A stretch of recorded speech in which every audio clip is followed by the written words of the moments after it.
Bonjour et bienvenue dans le Rendez-vous PME. Aujourd'hui, c'est d'un cabinet d'avocats dont nous allons parler. Il est toujours délicat de choisir correctement son avocat en fonction de ses besoins. Ce cabinet composé d'une équipe d'une vingtaine de personnes saura vous convaincre par son expérience de longue date. Depuis sa création en 1951, la société d'avocats DBCJ a développé une compétence généraliste forte et reconnue. Très à l'écoute de leurs clients, ce cabinet se définit comme multispécialiste avec une organisation en pôle d'expertise. Pour nous en parler, j'ai à mes côtés Frédéric Junguenet, dirigeant du cabinet DBCJ, et Angélique Labetoul, avocat associé. Bonjour à tous les deux. Bonjour Virginie. Alors Frédéric, je viens d'en parler, pouvez-vous nous expliquer quels sont ces pôles d'expertise ? Oui, le cabinet DBCJ est organisé autour de 4 pôles d'expertise. Un pôle privé, qui va concerner les particuliers, les personnes physiques. Il s'agit de l'accompagnement personnel des chefs d'entreprise dans les problématiques fiscales ou tout simplement sa vie au quotidien, les divorces, les mariages, les conflits de voisinage, tous les contentieux propres aux personnes physiques. Le pôle affaires, donc là on peut dire la composition d'un cabinet d'avocats d'affaires classique, avec évidemment une dominante droit des affaires et droit social et la problématique fiscale. Le pôle droit public, ça va concerner essentiellement les collectivités territoriales et les responsabilités médicales des hôpitaux, par exemple, mais aussi les appels d'offres et les problématiques du droit d'urbanisme. Et enfin, le pôle immobilier, qui est pour nous un pôle d'activité important, avec des associés spécialisés pour ce qui va se concerner les baux commerciaux, les baux d'habitation, le droit immobilier de façon générale, et les saisies immobilières. Angélique, est-ce que vous voulez rajouter quelque chose ? Oui, en fait, s'agissant du pôle fiscal, c'est vraiment une matière qui a la particularité d'être complètement transverse. C'est-à-dire que, en fait, elle fait appel à la fois au domaine privé, notamment sur les problématiques d'organisation, de transmission patrimoniale notamment, où nous intervenons à titre de conseil, et d'embrasser quelque part le domaine public parce que, notamment dans le cadre de contrôles fiscaux, de contentieux fiscaux, eh bien, nous sommes en prise avec l'administration fiscale et donc nous sommes complètement contre, en l'occurrence, la puissance publique pour faire valoir les intérêts de nos clients.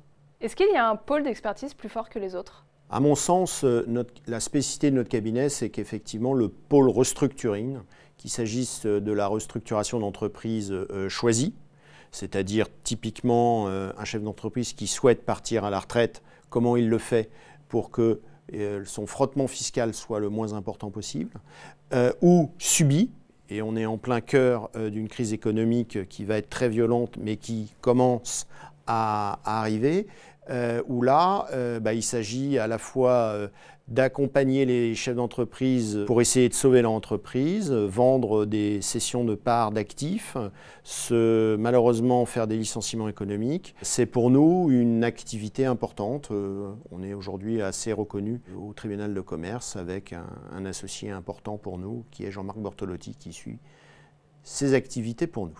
Et comment est-ce que vous définiriez aujourd'hui votre cabinet ?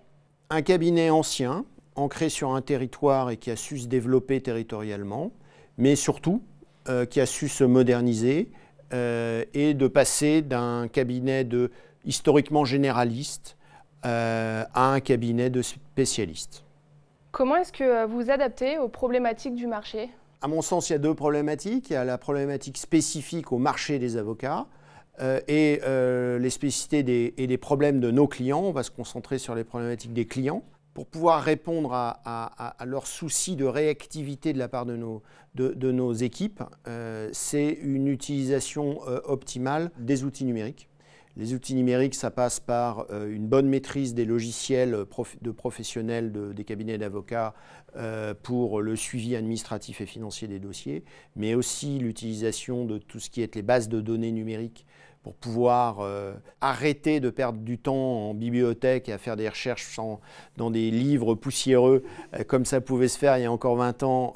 Aujourd'hui, en 3 clics sur nos bases de données, on arrive tout de suite à trouver la bonne référence et les bonnes jurisprudences nécessaires. Mais c'est aussi l'accroissement de l'activité et de communication. Comme je l'ai indiqué, il ne s'agit pas simplement de savoir, il faut aussi le faire savoir. Cette réactivité numérique, à mon sens, est un premier élément de réponse à ce besoin de réactivité de la part de nos clients. Angélique ? Oui, et nous avons aussi su améliorer nos process, toujours par rapport à ce que disait Frédéric, pour être le plus réactif possible par rapport aux besoins de nos clients. Nous avons la chance de pouvoir nous appuyer aussi sur 20 professionnels qui sont extrêmement compétents, sur des avocats associés qui ont leur domaine de spécialisation et qui sont en permanence en fait à l'écoute de leurs clients et de leurs besoins. Et aussi, il faut insister sur le fait qu'on privilégie énormément la formation continue. On est dans des domaines où il y a énormément de mouvance. Et donc, il faut absolument être à l'écoute de toutes les techniques qu'on utilise, qui sont les plus efficientes, et surtout des modifications législatives qui sont quand même assez importantes. Alors justement, vous parlez de vos clients, qui sont-ils ? Alors en fait, quand on divise un petit peu, quand on regarde notre clientèle, elle se répartit, on va dire en gros par tiers. Donc il y a un tiers d'institutionnels, un tiers en fait de personnes physiques, et puis un tiers essentiellement de PME et de très grosses entreprises. Pourquoi est-ce qu'on doit faire appel à vous et pas un autre cabinet? Alors en fait, donc, comme l'expliquait Frédéric au début de son intervention, donc notre particularité, c'est d'être une agglomération de spécialités en fait. Ça, on est vraiment passé du généraliste à la spécialisation. Donc on compte au sein du cabinet un certain nombre de spécialistes, ce qui permet de pouvoir offrir à nos clients en fait, tout le panel en fait, des services sur le plan juridique. Donc ça, c'est vraiment la compétence spécialisée, je dirais. Et au fur et à mesure des années, nous avons également su nouer une relation de confiance. C'est extrêmement important. Quand un client vient nous voir sur une problématique, ça dépend évidemment du type de problématique, mais en tout cas, il peut être fragilisé.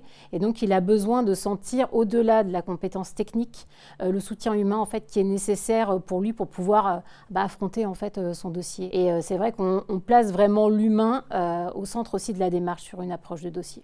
Vous exercez seulement en Île-de-France ou on peut vous retrouver partout en France? Alors évidemment, du fait qu'on a un ancrage local qui est assez fort en fait, au sein de la Seine-et-Marne, mais évidemment, on a des clients dans le sud de la France et même au-delà, à l'étranger, en Suisse, au Portugal, en Espagne et même en Angleterre. Donc on ne se limite pas maintenant, les moyens de communication permettent véritablement d'être complètement efficients, je dirais, sur toute la planète. Quelles sont vos ambitions? Poursuivre nos efforts de développement internes, pour aller chercher sans cesse de nouveaux clients et de les convaincre de la pertinence de nos compétences. Et en externe, poursuivre nos rapprochements et nos associations pour proposer à de nouveaux associés de se rejoindre à nous et de compléter nos pôles de compétences. C'est vrai que depuis 4 ans, on a fait 4 fusions-absorptions en 4 ans et on va continuer cette année. Et puis surtout, l'actualité de 2021, c'est finaliser notre installation du cabinet à Paris. Merci Frédéric. Merci Virginie. Merci Angélique. Merci Virginie. Et merci à vous de nous avoir suivis. On se retrouve très vite pour un prochain rendez-vous PME. À bientôt.